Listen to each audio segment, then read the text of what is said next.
Well, a woman who turned to Fox Carolina Investigates has her money back years after she was robbed in Atlanta. Now, the Greenville Police Department held on to the money for years before she took her fight to court. Here's our Scotty Hunter. It's a day Tamia Sims-Irby never thought she'd see. I'm super happy. I'm healing now. Nearly 3 years after she was beaten and robbed in Atlanta, she finally has the money that was taken from her. I never want to go through this again, and I don't even wish this on my worst enemy. Her money was held at the Greenville Police Department for years, but now it's been returned. In your opinion, did Fox Carolina Investigates get the results you were looking for? Yes. I didn't expect it to, kind of go like as viral as it did on Facebook, but when I was seeing all the great comments and like the good comments, I was like, okay, maybe I need to have a little faith. She filed this lawsuit, and a judge allowed a mutual agreement her legal team and the city worked out to move forward. As part of the deal, the city cut this check to the clerk of court so she could get the money, and the police department would get dismissed from the case. Greenville police did not want to comment when Fox Carolina Investigates first started asking questions about the money, nor did they want to explain why they held on to it for years, claiming they could not talk because of a pending lawsuit. But Sims-Irby says she noticed a shift the moment our first report aired.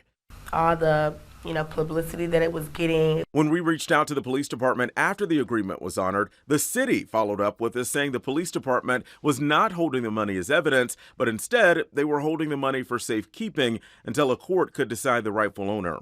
Even before getting that explanation from the city, though, we went to our Fox Carolina legal analyst, Grant Varner, who told us why the city might be holding on to the money.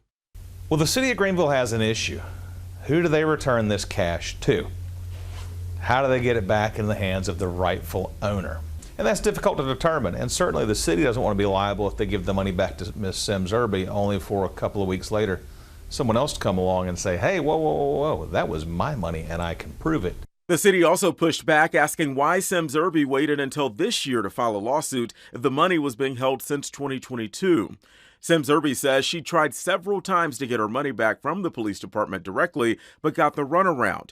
After being forced to file a lawsuit, she will now have to part ways with about 40% of the money that was stolen from her to cover legal fees. It's still not kind of a win because I have to pay out something that's mine.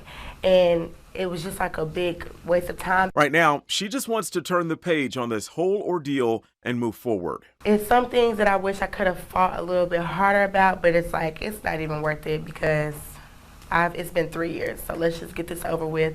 I'm satisfied, though. Varner calls it a sticky situation that can happen to you. In fact, he says some of his clients have gone through something similar, and if you're not able to fight it to get property that was stolen from you and then seized, it could end up at auction. It's sad but true, but there are auctions out here all the time from these counties for non-retrieved items. And it ranges in everything from lawnmowers and cars to jewelry. Runs the gamut of everything because people did not want to spend the money to come retrieve their items. Sims-Irby is just glad to have most of her money back and wants others who might be in a similar situation to fight back. I feel like if something is yours and you know that you didn't do anything wrong, go get what's yours. Now, the judge in the case also ordered that man who robbed Sims-Irby to pay her about $4,500, but Sims-Irby does not believe she will ever actually see that money. We do have what else the city pushed back on when we started asking questions and what our legal analysts had to say about the case in the Investigate section of our website, foxcarolina.com. For Fox Carolina Investigates, I'm Scotty Hunter.